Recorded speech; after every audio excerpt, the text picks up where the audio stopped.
उदालगुरि जिल्लानि सेरफां गेलेग्रा फोथाराव मुंख्लं प्रिन्सन दैमारि गोसोखांथि ब्रैथि सेरफां ट्रफि 2023 जोलुर बादायलायनायनि जोबथा एबा फाइनेल गेलेनाया दिनै जालाङो। सेरफां इयुथ क्लाबनि बानजायनायाव जानाय दिनैनि जोबथा एबा फाइनेल गेलेनायाव बिटिसिनि एमसिएलए प्रेस मुसाहारि आरो गुबुन माखासे दैदेनगिरिफोरा बाहागो लादोंमोन। लोगोसेनो दिनैनि जोबथा गेलेनायाव बर'नि देंखोगिरि इलिसा बर', नितामनि बर' आरो महरगिरि गेमस्रि दैमारि मोना बाहागो लादोंमोन।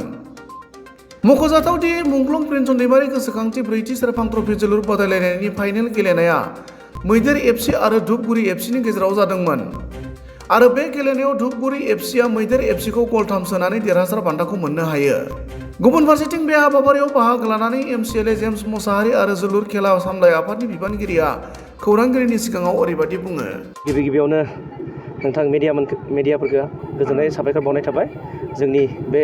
ब्रैथि सेरफां ट्रफि जे जोबथा फारिलाइयाव बाहागो लाफैनायनि थाखाय बे जोबथा जोंनि फाइनाल हाबाफारियाव मोननै गोख्रों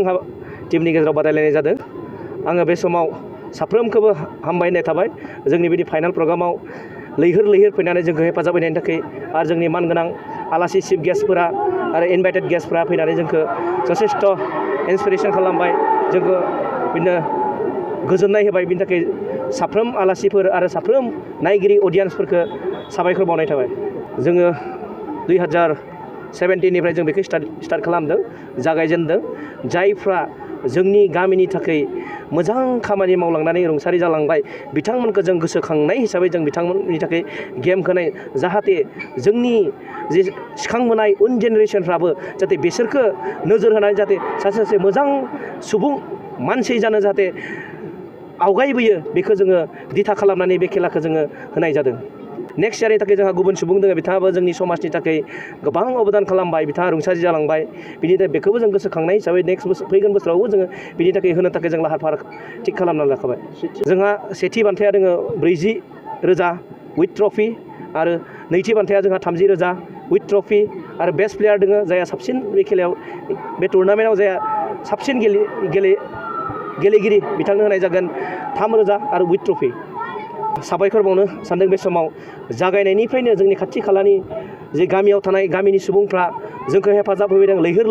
दले फैनानै गोबां जोंखौ हेफाजाब होफैदों आरो जोंनि बे खेलाया ब्रैथि सेरफां ट्रफि फुटबल टुर्नामेन्टआ मेहेरगोनां जाफुंसारनो हाबाय। दिनै रुंसारि प्रिन्सन दैमारिनि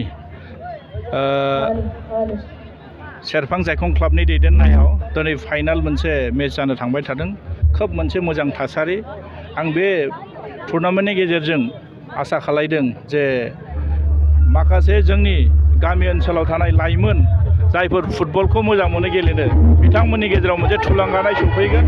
आरो बे टुर्नामेन्टनि गेजेरजों जाहाथे जोंनि बे ओनसोलनिफ्राय सासे राफोद जाहाथे फुटबल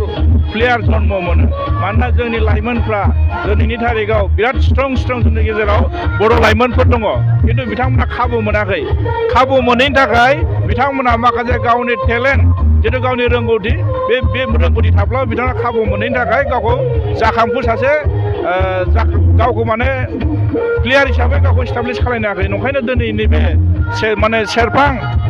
गामिनि बे जायख्लं सेरफां क्लाबनि दैदेननायाव जाहाथे मोजां मोनसे प्लेयारफोरनि गेजेराव मोनसे थुलुंगानाय जाखांगोन आरो ओंखायनो बिनि गेजेरजों मोनसे मेसेज थांगोन। आसा खालामदों जाहाथे बे ओनसोलनिल' नङा, जोंनि बिटिसि हालामाव जायफोर फुटबलखौ मोजां मोनग्रा बयबो लाइमोनफ्रा फुटबलाव बाहागो लानानै गावखौ सासे गावनि लाइफखौ बे फुटबलनि गेजेरजोंबो दानो हायो। ओंखायनो आङो बे नोंथांमोननि ससियेल मिडियानि गेजेरजों जोंनि बिटिसिनि साफ्रोमबो सुबुं माहारिखौ खावलायगोन जायफोर फुटबलखौ मोजां मोनो आरो जायफोर माने फुटबलखौ दिनै लानानै मोजां सिमां नुनाय लाइमोनफोर दङ, जाहाथे खाबु लानांगौ आरो। खोब मोजां मोनसे जोंनि गेजेराव दिनैनि थारिखआव नेसनेल लेभेलावबो जोंनि बर' लाइमोनफ्रा नंगौ सासे खाबु मोनदों बे गावनि सेस्थानि गेजेरजों, गावनि नाजानायनि गेजेरजों आरो जों बिनिख्रुइ जाहाथे बांसिन आरो जन्म होनो हायो, जों बिथांमोननो प्लेटफर्म होनो हायो। मानोना जोंनि गेजेराव फुटबलखौ लानानै दिनै जों मोनसे जितु जोंनि गेजेराव मोनसे जांख्रिथाय फुटबलनि सायाव जों मोनसे मोजां मोनसे प्लेटफर्म जाहाथे होनो नै दिनै बेबायदि टुर्नामेन्टनि गेजेरजों खाबु होबाय थादों बेखौ लाइमोनफ्रा लानायानो मोजां नोंगौ जोङो दिनै BTC-आव जिबायदि फुटबल प्लेयारफोरनो जिबायदि स्कप होनांगौमोन जिबायदि बिथांमोननो मोनसे प्लेटफर्म होनांगौमोन बिथांमोननो होनो हायाखै अब्लाबो जि जोंनि गेजेराव सोलिबाय थायो बे टुर्नामेन्टनि गेजेरजोंनो बिथांमोना गावखौ सासे राफोद प्लेयार हिसाबै इस्टाब्लिश खालामना लानांगोन मानोना सासे फुटबल प्लेयार जानोब्ला मोनफ्रोमबो बिथिङाव गावखौ फिट जानो नांगोन फिजिकेल फिटखौथ' नांखागोनानो आरो मेन्टेलि फिट जानांगोन आरो गावनि कनसेप्टआ क्लियार जानांगोन जे गाव मा खालामनो सानदों फुटबल गेलेनानै गावखौ इस्टाब्लिश खालामनो नागिरदों गावनि लाइफखौ दानो नागिरदों अल गावनो लाइफल' दानायल' नङा जाहाथे ओनसोलनि समाजनि माखासे बिथिङावबो जाहाथे बेयाव गाव गावनि सायाव डिपेन्ड खालामगोन आरो ओंखायनो आसा खालामदों दिनै खोब लिमिटेड जोंनि BTC हालामनिफ्राय माखासे फुटबल नेसनेल लेभेलाव गावखौ इस्टाब्लिश खालामदों आरो बे थोजासे नङा आरो बेनिख्रुइ जोंनि गामि ओनसोलफ्राव गोबां माने फुटबल प्लेयारफोर दङ जायनि थाखाय गामि ओनसोलनिफ्राय दिनै फैनानै डिस्ट्रिक्ट लेभेल माने स्टेट लेभेल आरो नेसनेल लेभेलाव गावखौ इस्टाब्लिश खालामनो खाबु मोनाखै बैफोरखौ जाहाथे जोङो गासै नैबे डिस्ट्रिक्ट लेभेल स्पर्ट एस'सियेसननि गेजेरजों जाहाथे बेयाव खाबु होयो आरो बेबायदिनि गेजेरजोंनो बे गामि ओनसोलाव जानाय टुर्नामेन्टफोरनि गेजेरजोंनो माने स्कपखौ लालांनांगौ आरो आं बेखौनो खावलायगोन आरो नङा दाथ' गभर्नमेन्टनिफ्राय जथेस्थ' माखासे गेलेनायनि प्लेटफर्मफोरखौ होबाय थादों होआखै नङा होदों दिनै आसाम सरकारनि थाखाय माखासे फुटबल गेलेग्राल' नङा स्पर्ट्सआव जायफोर इन्टारेस्टेड बैफोरनि गेजेरजों गोबां माने स्पेस होदों साख्रिनि बिथिङावनो जा स्कलारशिपनि बिथिङावनो जा बिथांमोना स्कप होबाय थादों लानोसो रोंनांगोन जुदि लानो रोङाब्ला दिनै बेहाय सोरखौबा सरकारखौ दाय खालामनानै जानाय नङा सोरबा इलेक्टेड मेम्बारफोरखौ दाय खालामना जाना बे गाव गावनि सायाव डिपेन्ड खालामगोन आरो होदों सरकारा जथेस्थ' होदों बिनि थाखाय साख्रिनि थाखाय माखासे खथा दंखायो आरो माखासे स्कलारशिपफोरनि थाखाय खथा दं बेखौ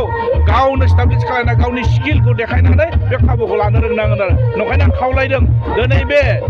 सेरफां इउथ क्लाबनि बानजायनायाव जिथु फाइनाल मोनसे टुर्नामेन्ट जेरै जानो थांदों बेफोरनि गेजेरजोंबो गावखौ थुलुंगानाय जिथु मोननायजों आरो बेबायदि जायगायाव मोजां मोनसे स्कप लानांगौ आरो बेखौनो खावलायबाय गोजोनथों थेंक इउ